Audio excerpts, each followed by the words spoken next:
So today we're going to be talking about similar triangles. And you have done similar triangles before in middle school, and you learned that they're not equal to each other, but they're in proportion to each other. And you would solve for missing sides of the shape by setting up a proportion. Today we don't so much want to solve problems with similar triangles and set up proportions. We actually want to start talking about how we can prove that two triangles are similar. So, similar triangles are triangles that have the same shape, but not necessarily the same size. So, same shape, not necessarily the same size. If you think back to our transformations, we refer to that as a dilation. All right? Now, we do have some symbols here that I want to point out. That's the symbol for triangle. Triangle ABC, that means that it has corners, ABC. And this symbol right here is the symbol for similar.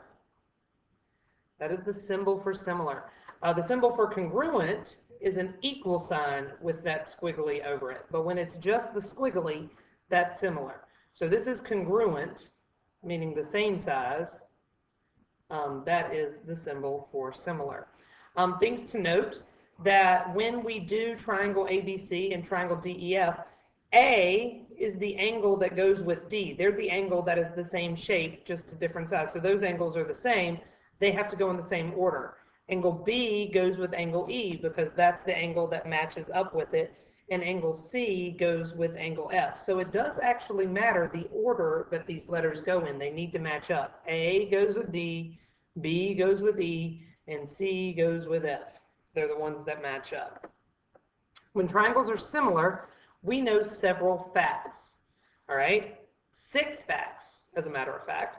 We know that angle A is congruent to angle D, angle B is congruent to angle E, and angle C is congruent to angle F. It's the angles that give us the shape, not the size.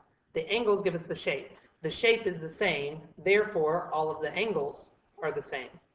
Now, what is different is the size of the sides. We know that AB and DE are in proportion to BC and EF, and are in proportion to AC and DF. So these are proportional. Proportion, ratios, being in a ratio, okay, fractions.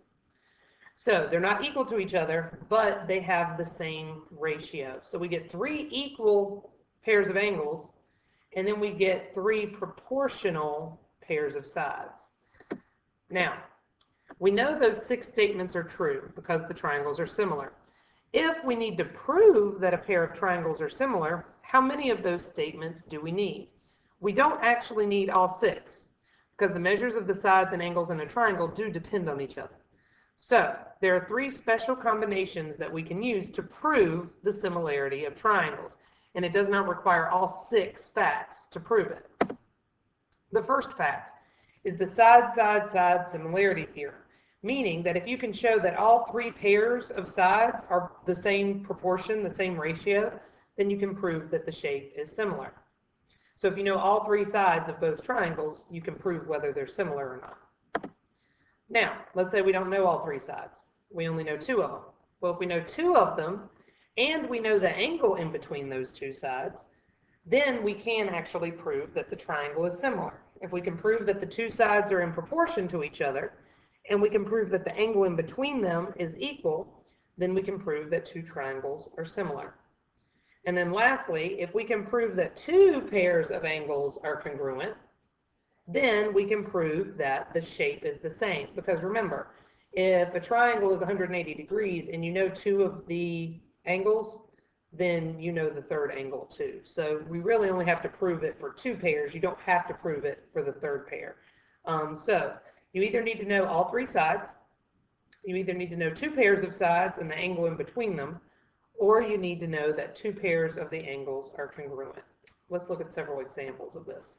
So the side-side-side similarity theorem. We want to prove that 3 pairs of sides are proportional to each other.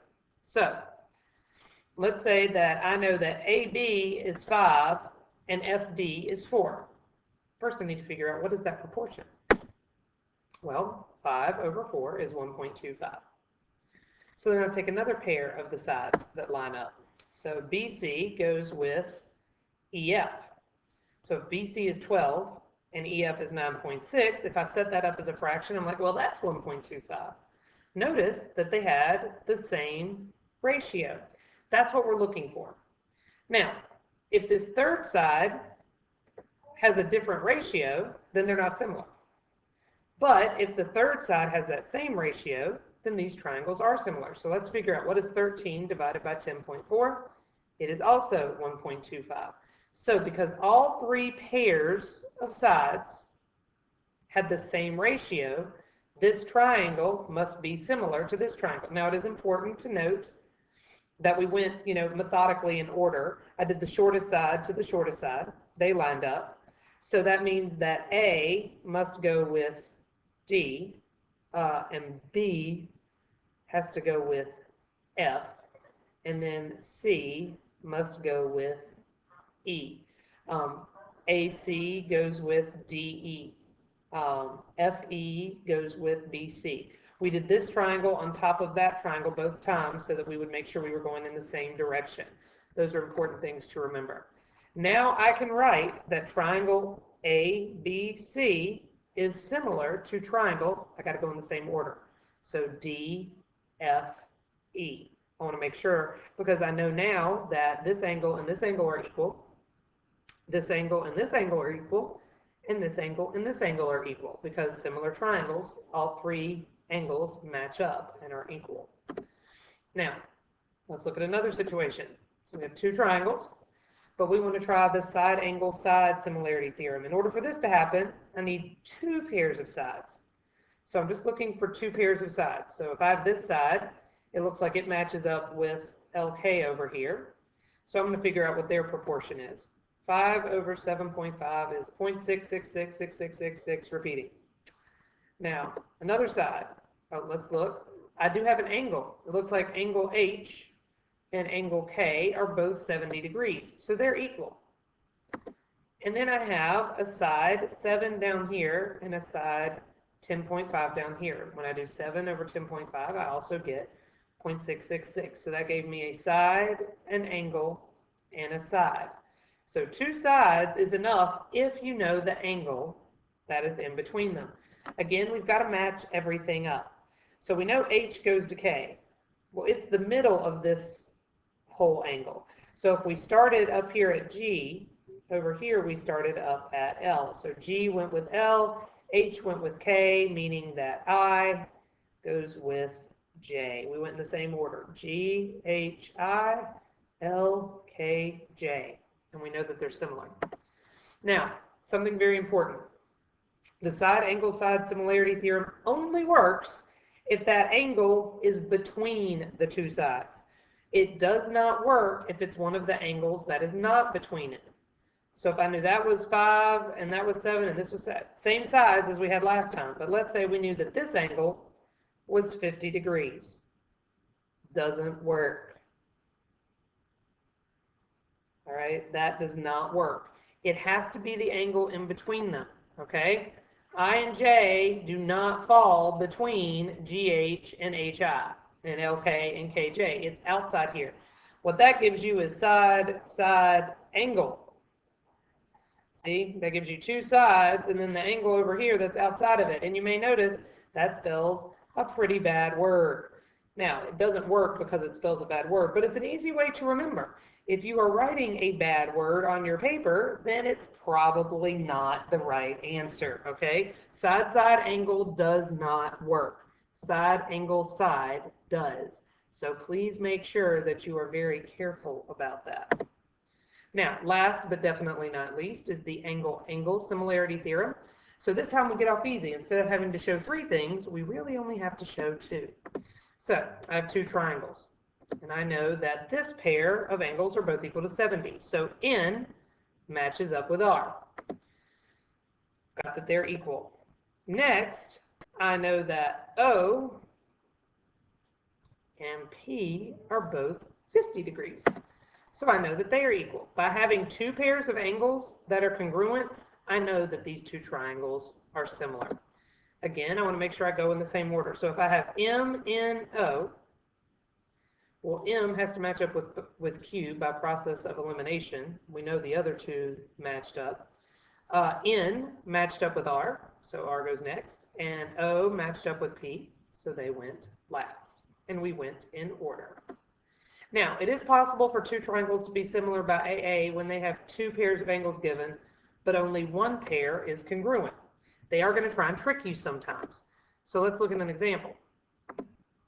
So let's say I know that angle U is 87 degrees, angle T is 34 degrees. And in this triangle, I know that angle X is 34 degrees, and angle Z is 59 degrees. So when I look at it, I'm like, oh, X and T are equal. So I know that, that those are equal, but 59 is not equal to 87. So I could just blow it off and say, oh, well, these two aren't similar. But I need to be careful. So remember, we know that those two are equal. We're halfway there. We just need one other angle to be equal. So we need to remember that a triangle has 180 degrees.